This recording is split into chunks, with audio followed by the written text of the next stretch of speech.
Bismillah. Assalamualaikum warahmatullahi wabarakatuh.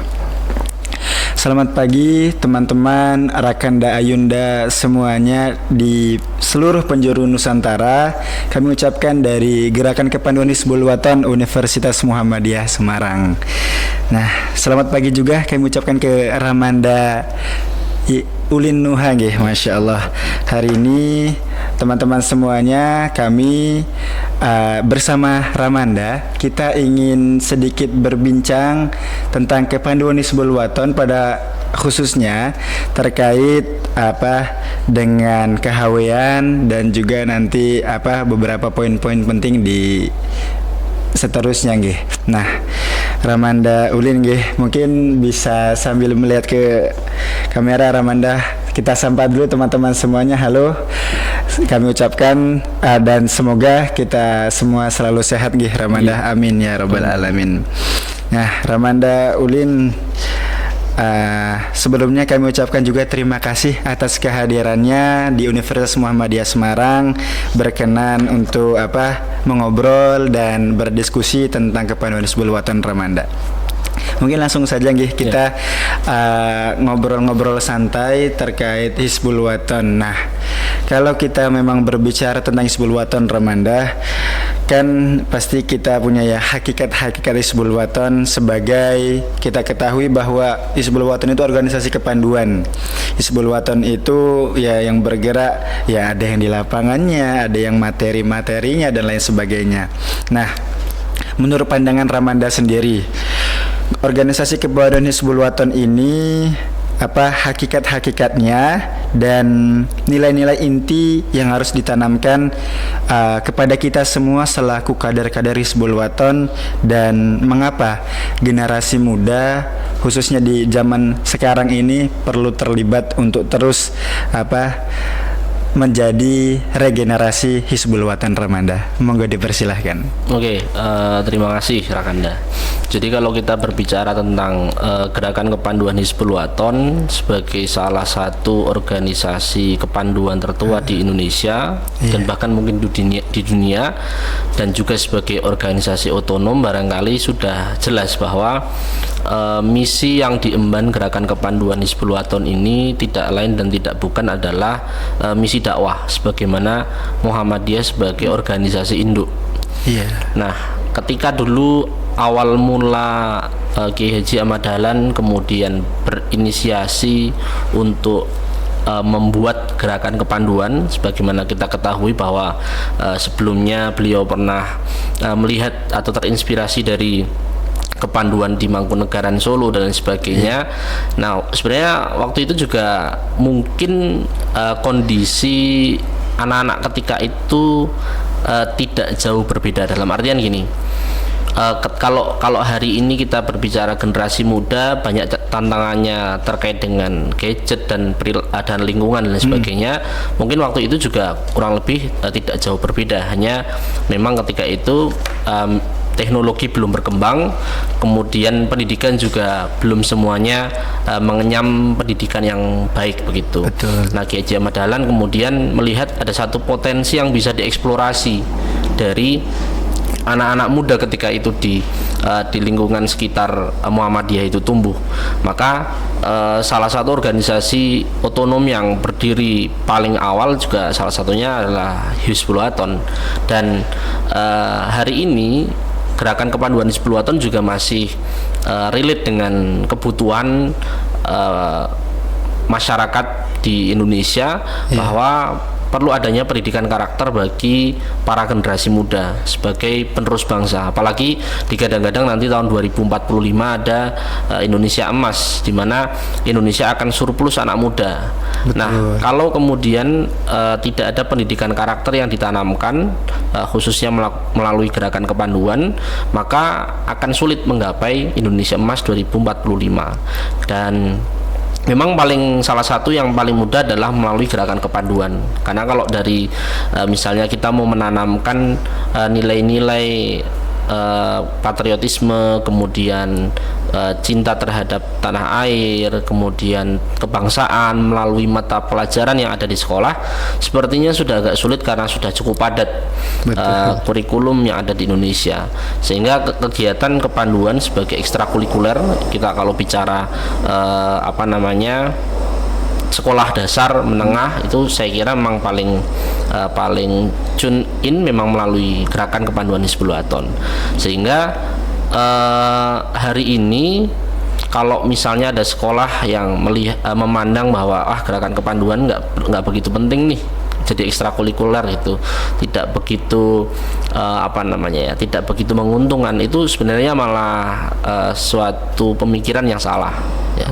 Karena yang diajarkan di gerakan kepanduan Hizbul Waton, diajarkan hari ini tuh nggak kemudian langsung kelihatan besok, tapi akan kelihatan di masa yang akan datang ketika si anak ini sudah mulai tumbuh dan sebagainya gitu. Sehingga kalau saya melihat bahwa pada hakikatnya gerakan kepanduan Hizbul Waton mengajarkan berbagai hal tentang kedisiplinan, tentang akhlak, tentang sikap perilaku kepada para siswa, dan ini akan menjadi bekal mereka di masa yang akan datang gitu.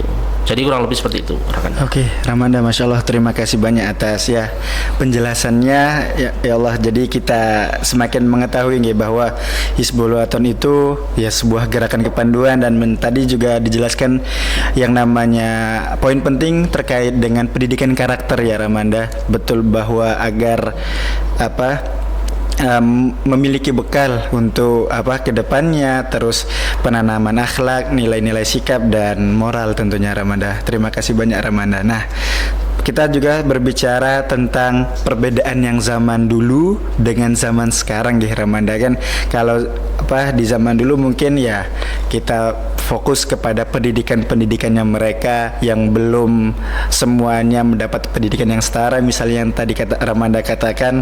Nah, kalau kita korelasikan dengan zaman yang sekarang ini, mungkin menurut Ramanda apa tantangan terbesar Ramanda kita selaku gerakan kepanduan Hizbul Waton ini menghadapi di era digital sekarang ini untuk terus mempertahankan dan bagaimana strategi untuk beradaptasi dengan perkembangan zaman yang modern Ramanda, agar kader-kader Hizbul Waton itu siap menjadi seorang pemimpin yang di bawah naungannya Muhammadiyah, tapi mereka tetap bisa menjadi seorang yang siap untuk menghadapi zaman di esok hari Ramadan. Monggo silakan.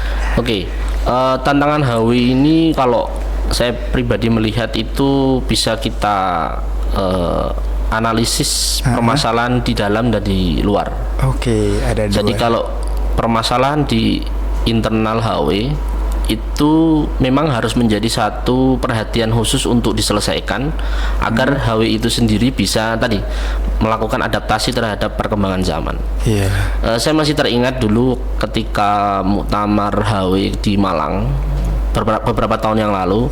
Jadi kami ini yang generasi muda sebenarnya mendambakan para pimpinan di tingkat pusat itu yang diisi anak-anak muda gitu. Karena kalau kami merefleksikan 5 tahun, 10 tahun terakhir, kemudian kita melihat kondisi HW yang seperti belum ada kemajuan yang signifikan, itu kemudian kita melihat sepertinya perlu gebrakan kader-kader yang lebih muda begitu. Kita tidak menafikan para senior gitu kan, tidak menafikan keberadaan dan kiprah para senior, tapi akan lebih baik kemudian ketika para senior ini menjadi penasehat, kemudian secara teknis program-program itu bisa dieksekusi oleh yang lebih muda. Maka itu yang kemudian kita suarakan di muktamar HW di Malang, bahwa perlu kepemimpinan generasi muda agar HW ini bisa lebih progresif. Dan alhamdulillah ketika itu ternyata sebagian besar musyawirin di muktamar itu juga memiliki perspektif yang sama. Jadi perlu ada pemimpin-pemimpin yang wajah-wajah baru di tingkat pusat begitu. Dan sebenarnya masalah soal usia ini juga hampir sama sih, di tingkat wilayah, di tingkat daerah juga kurang lebih hampir sama. Dan itu menjadi tantangan tersendiri untuk gerakan kepanduan Hizbul Waton, karena kalau dalam teori manajemen itu kan, kalau manajemen sumber daya manusia itu kan semakin bertambah usia seorang itu kan akan semakin turun produktivitasnya. Iya. Itu kan sudah udah hukum alamnya udah seperti itu. Nah, kita melihat bahwa kayaknya emang perlu anak muda ini di segala tingkatan gitu. Mulai dari pusat, kemudian di wilayah, kemudian di daerah-daerah gitu. Nah, pertanyaannya kan, yang senior mau nggak ini untuk duduk dulu? Biarkan yang muda-muda ini yang tampil dulu lah di depan. Kita lihat seperti apa. Ada gebrakannya. Ada gebrakannya nggak? Ada inovasi barunya nggak? Gitu. Betul. Dan di tingkat pusat ternyata kita sudah berhasil membawa para pemimpin yang masih notabene-nya masih muda untuk kemudian tampil, kemudian yang senior menjadi penasehat. Itu kemudian kita bawa juga di Jawa Tengah waktu Muswil di Purwokerto. Jadi bukan karena like dislike ya, cuman karena bagaimana kader-kader dengan usia yang masih produktif itu memimpin, harapannya agar HW bisa lebih inovatif gitu. Dan alhamdulillah ketika itu dan sekarang ya di jajaran Korwil yang sekarang itu hampir semuanya masih usia produktif. Ya meskipun nggak muda-muda banget sih, cuman masih usia produktif. Kalau yang muda banget ya paling cuman 2 orang gitu, yang lain sudah senior tapi masih usia produktif. Dan ternyata lebih terasa inovasinya, saya pribadi merasakan, karena di periode lalu kan saya juga di Dewan Sugli, merasakan bagaimana dinamika dan kegiatan-kegiatan di periode yang sebelumnya. Ada yang baru ya. Nah, kemudian periode ini saya juga merasakan kayak lebih progresif nih kalau diisi anak-anak muda gitu. Nah, itu satu tantangan internal yang memang harus diselesaikan oleh gerakan kepanduan Hizbul Waton. Kalau misalnya HW masih tetap pengen eksis itu. Bahkan dulu saya pernah nulis tuh. Jadi judulnya itu tentang yang pada intinya tulisan itu menyatakan bahwa ya HW itu kalau mau bangkit beneran gitu. Kan himne HW Pandu kan ada tuh, Hizbul Waton bangkit dan melangkah itu. Nah, kalau mau bangkit, ayo bangkit beneran. Nah, salah satu cara bangkit benerannya adalah bagaimana organisasi ini diisi anak-anak muda. Nah, kemudian biarkan anak muda ini melakukan inovasi itu. Jadi ya jangan monoton seperti monoton kita ini, tapi di era sekarang anak muda lah yang bangkit, anak muda lah yang menjadi penggerak utama agar HW lebih dinamis gitu. Saya mikirnya akhirnya kemudian di Korwil juga diisi anak-anak muda, dan ternyata program-programnya juga menyenangkan. Ya, menyenangkan untuk anak muda di zaman sekarang ya. Jadi memang itu yang jadi satu perhatian saya pribadi sejak beberapa tahun yang lalu terkait dengan permasalahan internal yang harus diselesaikan. Nah, kalau terkait dengan permasalahan eksternal ini macam-macam, tapi salah satunya adalah bagaimana program-program yang dibuat oleh HW itu menjadi program-program yang menyenangkan dan menarik para calon kadernya untuk minat ikut gitu. Kalau kita bicara sekolah sekarang, anak-anak sekolah hari ini kan anak-anak yang dulu pernah merasakan sekolah dari rumah ya. Betul. Karena COVID dan sebagainya. COVID kemarin, itu otomatis membuat mereka lebih dekat dengan gadget, lebih dekat dengan teknologi. Iya. Nah, pertanyaannya, dengan generasi yang seperti ini kita mau ngapain? Apakah kita mau sama aja kayak dulu program-programnya, ya hanya sekedar kemah, hanya sekedar kalau ekstrakurikuler ya belajar sandi, belajar tali, baris berbaris, apa hanya itu? Atau kita mau cari nih inovasi lain itu? Dulu waktu saya masih di Jogja, kakak kelas saya di di Dewan Eksekutif Penghela, mungkin kalau sekarang istilahnya Dewan Kerabat ya. Oh iya, Dewan Kerabat sekolah ya, Dewan Eksekutif Penghela itu dia bikin lomba futsal HW bikin Bener-bener lomba beda futsal. konteksnya Iya, dengan kepanduan. HW bikin lomba futsal ngundang Di sekolah. olahraga. Nah kan kalau sekarang ini kan anak-anak sekarang sukanya lari ya kan, Iya. apa pedal ya kan. Yang baru-baru ini apa kan macam-macam tuh, biliar Betul. sekarang biliar. Gitu. Iya. Nah hal-hal menyenangkan itu kan sebenarnya bisa menjadi potensi positif yang bisa dimanfaatkan. Nah pertanyaannya adalah HW mau nggak inovasi ke situ? Oh, oke. Biar tadi kita merangkul anak muda dengan apa yang mereka sukai sekarang gitu. Misalnya anak sekarang suka challenge TikTok apa gitu misalnya, bisa nggak kita bikin challenge TikTok juga, sehingga anak itu bisa apa namanya minimal mereka kenal ada HW nih gitu. Oh HW menyenangkan juga ya ternyata, nggak cuman sekedar baris berbaris dan sebagainya gitu. Nah yang seperti itu Rakanda. Jadi tantangan yang harus diselesaikan di luar yang setelah tadi tantangan internal adalah bagaimana HW itu melakukan inovasi.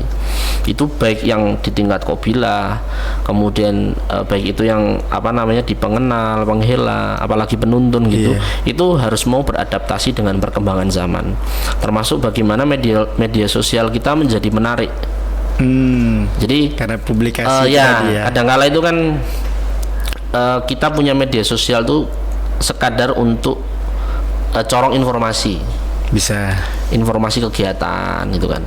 Padahal media sosial kita ini kan bisa dimanfaatkan untuk berbagai hal, untuk berbagi informasi, kemudian untuk menarik orang agar tertarik dengan kita. Karena kan sekarang orang kenal orang lain itu kan biasanya pakai media sosial. Betul. Sering Misalnya, berinteraksi ya. saya berinteraksi.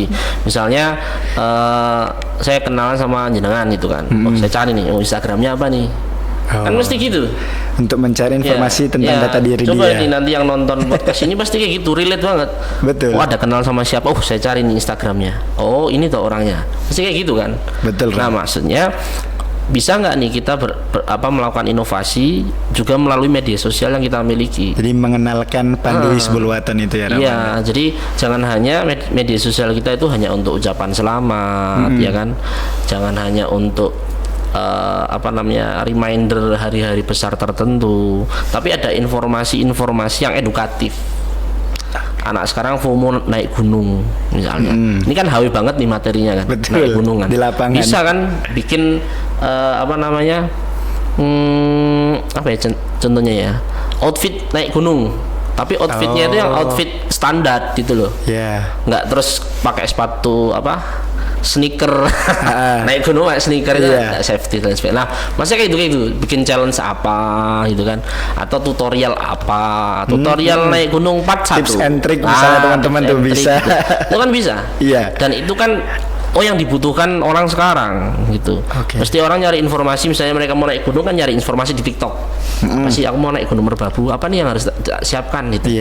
Medannya seperti apa. Nah, itu kan sebenarnya bisa dimanfaatkan juga oleh HW untuk memberikan edukasi bagi orang lain gitu. Nah, maksudnya inovasi seperti itu tadi Mas. ya, Ramanda. Inovasi seperti itu. Termasuk misalnya nanti teman-teman kafilah mau bikin lomba. Bikin lomba apalah, futsal kayak apa kayak atau tenis lah di sini. Oh, itu mesti banyak yang banyak yang ikut karena melirik ya. Itu lifestyle hari ini kan. Betul. Sepeda, lari, itu kan pedal itu kan lifestyle sekarang. Tenis meja Jadi dan lain-lain. Tantangan yang dari eksternal yang perlu carikan solusi tadi, apakah HW mampu melakukan inovasi dari kegiatan-kegiatan yang sudah biasa dilakukan, kegiatan yang biasanya tetap jalan, perkemahan tetap jalan, kemudian pelatihan baris berbaris tetap berjalan, tapi harus ada kegiatan lain yang sifatnya inovatif gitu. Jadi bagaimana itu teman-teman sudah jelaskan Ramanda nih, bagaimana HW itu bisa mau membuka diri untuk ikut perkembangan zaman, kegiatannya apa saja, dan itu kita contoh agar edukasi kita meningkat dan teman-teman itu mau ikut tertarik di dalam kepanduan Hizbul Wathan teman-teman. Nah, menarik sekali. Terima kasih Ramanda. Nah, itu tadi tentang tantangan dan ya di era digital sekarang yang orang-orang memang secara tidak langsung ya kita sadari teman-teman ini banyak yang lebih aktif di sosial media. Jadi HW itu dengan cermat tetap bisa mempublikasikan kegiatannya melalui edukasi yang positif teman-teman. Nah, Nah itu tadi terkait era digital Ramanda. Nah, kalau kita ya balik-balik lagi yang berkaitan dengan apa pokok-pokok kegiatan di HW, terus tradisi-tradisi yang sudah sering kita lakukan di dalam kepanduan Hizbul Waton. Nah, menurut apa pandangan Ramanda sendiri, kalau tradisi apa di dalam Hizbul Waton yang benar-benar kalau kita tadi membahaskan itu selingan kegiatannya Ramanda agar orang-orang tertarik. Nah, tradisi apa yang benar-benar sangat wajib kita pertahankan di dalam HW itu dan terus kita kembangkan agar ya tadi minat orang-orang banyak yang ikut, tapi tetap apa memiliki nilai-nilai pengetahuan yang teman-teman itu menyenangkan ikut di dalamnya dan banyak pengetahuan baru agar mereka tetap mau ikut Ramanda. Nah, monggo, tradisi apa ini Ramanda? Ya, kalau terkait dengan tradisi, sebenarnya perbedaan HW dengan kepanduan yang lain itu kan pada sisi bahwa HW itu kan Islamic Scout ya, kepanduan Islami. Bahkan dari hal-hal yang paling teknis aja, HW sudah mampu untuk memperlihatkan sisi keislamannya. Misalnya contohnya di dalam kegiatannya terpisah, satuan terpisah antara putra dengan putri. Kemudian dari sisi daily activity-nya ketika bertemu menyapa dengan salam, ya kan. Kemudian kegiatan-kegiatan tidak meninggalkan kewajiban seperti sholat itu. Nah, tradisi-tradisi seperti ini yang kemudian perlu dipertahankan oleh para kader HW dan juga perlu disebarkan untuk teman-teman di luar. Bahkan dulu kalau waktu saya masih sekolah dulu, masih di Jogja, kita paling kelihatan beda dari regu-regu yang lain. Oke. Ya, regu-regu yang lain. Berarti bukan hanya internal HW waktu ya, itu. Ya, hanya internal HW itu dari Pramuka, dari Pandu Keadilan dan lain sebagainya itu waktu itu banyak yang ikut. Itu kita paling beda. Jadi ketika kegiatan sore menjelang maghrib, regu kami stop, kemudian persiapan untuk sholat maghrib itu. Nah, hal-hal seperti ini yang kemudian perlu kita informasikan kepada orang lain, termasuk kalau teman-teman yang biasa naik gunung kan juga sama tuh, mereka tahu cara bersuci dengan situasi yang minim air. Ya, minim air. Kemudian bagaimana tetap sholat di tempat-tempat yang space-nya nggak begitu lebar itu. Nah, itu kan tradisi di HW yang itu sudah ada dari dulu sebagai kepanduan Islami, yang itu harus terus dipertahankan dan terus diperkenalkan kepada orang-orang di luar itu. Dan itu menjadi satu poin plus sebenarnya bagi anak-anak HW, bahwa anak HW itu ternyata meskipun kegiatan alam terbuka tetap tidak meninggalkan kewajibannya ya gitu. Kemudian ketika sedang naik gunung pun juga nggak kemudian terlena gitu kan, dengan situasi yang ala kadarnya ya, nggak karena kita tetap ngejar sunrise terus meninggal subuhnya kan gitu. Betul. Nah, ini tradisi-tradisi semacam itu yang kemudian perlu kita pertahankan meskipun memang tidak gampang sih di era sekarang. Di tengah perilaku generasi muda yang bermacam-macam, itu memang tidak mudah untuk itu. Tapi itu poin plus dari gerakan kepanduan Hizbul Waton yang harus kita junjung dan harus kita pertahankan dan harus kita sebarkan itu sebagai misi dakwah juga kepada orang lain gitu.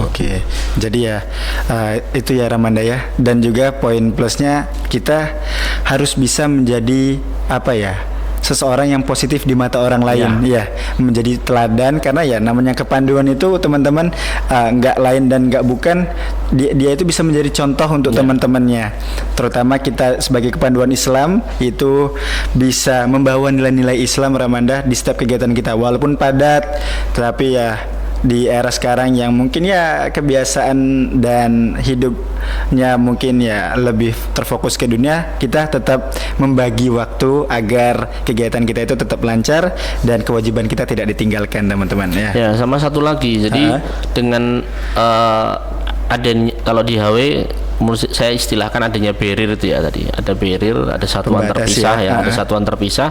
Jadi akan lebih nyaman ketika kita berkegiatan gitu. Saya pribadi dulu ngerasakannya seperti itu. Dan jarang juga dulu kalau di HW waktu saya masih di Dewan Sukli pun ada cinlok-cinlokan tuh jarang. Jadi kita memang benar-benar apa namanya ya, have fun, kemudian kita saling belajar dengan yang lain, cuman kita tetap profesional gitu. Nah itu yang soalnya kadang kalau misalnya ya ini saya nggak nyebut kepanduannya ya. Itu tidak jarang kemudian apa namanya suka dengan sama jenis, cinlok dan sebagainya, kemudian menjadikan tidak profesional, kemudian nanti kalau ada masalah dan sebagainya akan ngefek juga ke organisasi. Itu hal-hal yang kita sangat hindari gitu. Sehingga sebenarnya sudah apa ya, sudah sangat bagus di HW ini, udah ada barrier, udah ada aturan main dan lain sebagainya. Tinggal bagaimana kita menjaga itu sebagai kader HW itu. Patokan kita utamanya ya, bahwa ya menjunjung tinggi nilai-nilai keislaman, agama dan ya kemuhammadiyahan tadi. Karena kita di bawah Orto Muhammadiyah, teman-teman, biar apa tetap terjaga dan ya kadar-kadarnya tidak ada apa ya celah untuk berbuat yang mungkin tidak kita inginkan, teman-teman. Oke, itu Ramanda terkait tradisi. Dan yang berikutnya mungkin tadi karena sudah disinggung tentang ya dakwah juga ya Ramanda, dan masih berkaitan dengan strategi apa taktis ya untuk menjaga HW ini dengan relevansi dakwah dan juga pendidikan kepanduannya di tengah arus globalisasi, Ramanda. Kita mengenal kalau teman-teman ini ya sangat mudah untuk berinteraksi satu sama lain. Teman-teman juga apa ya banyak mudah untuk mendapatkan informasi. Nah, bagaimana strategi HW Ramanda untuk terus menjaga relevansi dakwahnya di tengah arus globalisasi yang sangat pesat dan mudah diakses ini, Ramanda? Oke, kalau terkait dengan itu saya coba kasih contoh aja lah ya. Iya. Jadi kalau kami di HW Jateng ini kan banyak memproduksi lagu dan video. Oke. Gitu. Dari banyak ortum mungkin di Jawa Tengah, HW termasuk yang paling produktif gitu. Bahkan sebenarnya program kami di tahun 2025 ini produksinya sampai belasan lagu sebenarnya. Masya Allah, sampai belasan lagu. Nah, sebenarnya untuk pembuatan lagu dan video itu tidak lepas dari pesan yang ingin kami sampaikan di balik layar. Jadi bagaimana anak-anak zaman sekarang itu sudah digempur dengan lagu-lagu yang sebenarnya belum di usianya. Oke, membuka wawasan ya Ramanda. Akhirnya kemudian kita bikin nih alternatif. Oh, cobalah HW bikin lagu yang kira-kira diterima oleh apa namanya generasi muda, tapi juga punya nilai-nilai dan pesan-pesan di dalamnya. Ada pesan-pesan moral yang ingin dititipkan, termasuk dengan video klip yang kita bikin juga. Itu termasuk dengan konten-konten lainnya yang kita buat di media sosial itu. Ya memang karena HW Jateng ini kan kalau misalnya mau berkegiatan kita paling cuma berapa bulan sekali ya, karena ruang lingkup kita kan 35 kabupaten kota, sehingga kita memang banyak memanfaatkan media sosial sebagai sarana kita untuk menyampaikan dakwah itu melalui media. Dan dakwah melalui media kan tidak melulu kita harus kultum kemudian kita apa namanya upload, itu kan nggak melulu harus itu. Tapi sebenarnya tadi dengan potensi yang HW Jateng miliki ya, ada orang yang punya kemampuan untuk bikin lagu, kemudian songwriter juga ada, videografer ada. Nah, kita manfaatkan itu. Di samping kita juga ngajak kader-kader muda untuk menjadi talent video klip kita, sambil kita mengajarkan kegiatan di alam terbuka dan bagaimana tradisi HW ketika kegiatan alam terbuka gitu. Jadi dulu saya pernah diskusi sama Zikron tentang kediklatan dulu. Mas Ram, kalau diklat gini gimana gitu, dan gini gitu saya cerita. Selama ada Zikron, kenapa kita nggak semacam diklat tapi yang menyenangkan gitu. Gimana itu caranya agar tidak bosan tadi, agar tidak bosan dan agar anak nggak takut. Diklat itu kan di mindset orang kan menakutkan, keras, menakutkan. Nah ternyata dengan cara bikin lagu itu anak-anak tahu, akhirnya kan tetap kita kan akan sharing ya soal kepanduan dan sebagainya gitu kan. Mereka juga akan belajar kalau misalnya ada scene soal bikin pioneering misalnya, mereka kan akhirnya belajar tali temali kan. Cuman mereka nggak terpaksa gitu loh, mereka nggak terpaksa belajar itu, dan mereka nggak secara tidak sadar kemudian belajar tentang itu. Ilmunya dapat, ilmunya bukan dapat hanya itu. soal nyanyi tapi kepanduannya dapat. Nah akhirnya karena ngecampnya kan sampai 4 hari kan biasanya kami 3-4 hari itu kan banyak hal yang kemudian mereka para talent ini dapatkan. Nah di situ Mas Zikron bilang lah, ini contohnya, jadi kegiatan alam terbuka tapi nggak harus dalam bentuk diklat gitu. Ya memang perlu, diklat itu perlu, tapi ada medium lain. Nah salah satunya contohnya seperti itu. Nah kembali ke konteks tadi, bagaimana kemudian HW tetap mampu menyampaikan atau misi dakwahnya itu bisa tercapai, ya tadi kita memanfaatkan teknologi informasi untuk menyampaikan pesan-pesan itu kepada masyarakat yang lebih luas gitu. Tidak hanya kalau kalangan kita sendiri mah udah diajarkan paham di awal gitu kan, udah paham. Cuman perlu itu kita manfaatkan teknologi informasi untuk menyampaikan pesan itu kepada orang lain. Kan dakwah tidak melulu kita harus menyampaikan ayat, kan itu. Kita ngajarkan safety untuk kegiatan alam terbuka itu juga bagian dari dakwah, gitu kan. Hifzun nafs kan gitu, menjaga diri. Bagaimana ya kamu kalau misalnya lagi naik gunung jangan deket-deket dong sama tebing kan gitu. Itu kan juga termasuk bagian dari dakwah, meskipun kita tidak menyampaikan ayatnya apa kan gitu.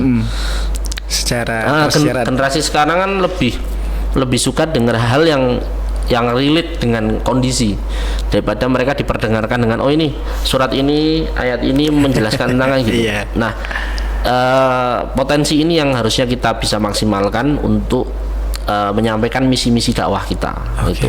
Jadi misalnya dengan Instagram atau dengan TikTok konten yang pendek, konten yang lebih panjangnya nanti tutorialnya di YouTube misalnya. Nah kayak itu kan bisa sebenarnya kan, nggak harus kemudian kita menjadwalkan ngundang ustadz siapa untuk direkam, nggak harus. Tapi kita mencari celah yang kira-kira kita bisa masuk dengan kemampuan yang kita miliki. Kurang lebih itu. Masya Allah ya. Terima kasih Ramanda. Masya Allah penjelasannya tadi, berarti bagaimana contoh-contoh konkretnya, terus bagaimana pemanfaatan media digital untuk menyampaikan dakwah kita itu teman-teman, itu juga bisa menjadi poin penting ya pembahasan kita pada pagi hari ini, agar HW itu tetap eksis, HW itu tetap di mata orang itu ya kepanduan Islami yang menjaga nilai-nilai keislaman, dan kader-kadernya itu dibimbing terus agar ya tidak keluar dari hal-hal yang tidak diinginkan ya Ramanda. Masya Allah nggih. Terima kasih Ramanda Ulin telah berbagi ilmu Ramanda, berbincang santai, karena yang dapat kita pahami pada pagi hari ini banyak sekali Ram. Kami pribadi juga ya semakin kita tak tahu bahwa HW itu kepanduan yang mau berinovasi, kepanduan yang ingin kader-kadernya itu tetap eksis di kepanduan, tetapi ikut di perkembangan zaman ini bisa mengikuti ya Ramanda. Itu tadi berarti ya kesimpulannya HW harapannya dari bincang kita pagi hari ini, HW itu menjadi organisasi kepanduan yang bisa bermanfaat untuk orang banyak, dan tradisi-tradisi yang telah kita amalkan telah kita pertahankan itu bisa terus diregenerasi untuk pemuda-pemuda dan kader-kader di jenjang-jenjang lainnya ya Ramanda. Begitu mungkin Ramanda Ulin Nuha, Masya Allah terima kasih telah mau juga berbagi ilmunya teman-teman. Dan itu tadi mungkin yang dapat kami sampaikan, kami obrolkan pagi hari ini. Semoga teman-teman bisa mengambil manfaat, terus hikmah dan ilmu-ilmu dari Ramanda Ulin ini, Masya Allah, agar HW bisa tetap eksis di era digital ini Ramanda. Mungkin itu, terima kasih banyak. Kita mungkin bisa pamit undur diri ya teman-teman. Kami sampaikan terima kasih banyak telah nonton sampai akhir, dan jangan lupa untuk mungkin follow IG HW Unimus, juga betul, like, comment, and share, and YouTube-nya dipantengin terus karena insyaallah akan banyak info-info menarik di kegiatan kita berikutnya. Terima kasih Ramanda, mungkin kita tutup dulu.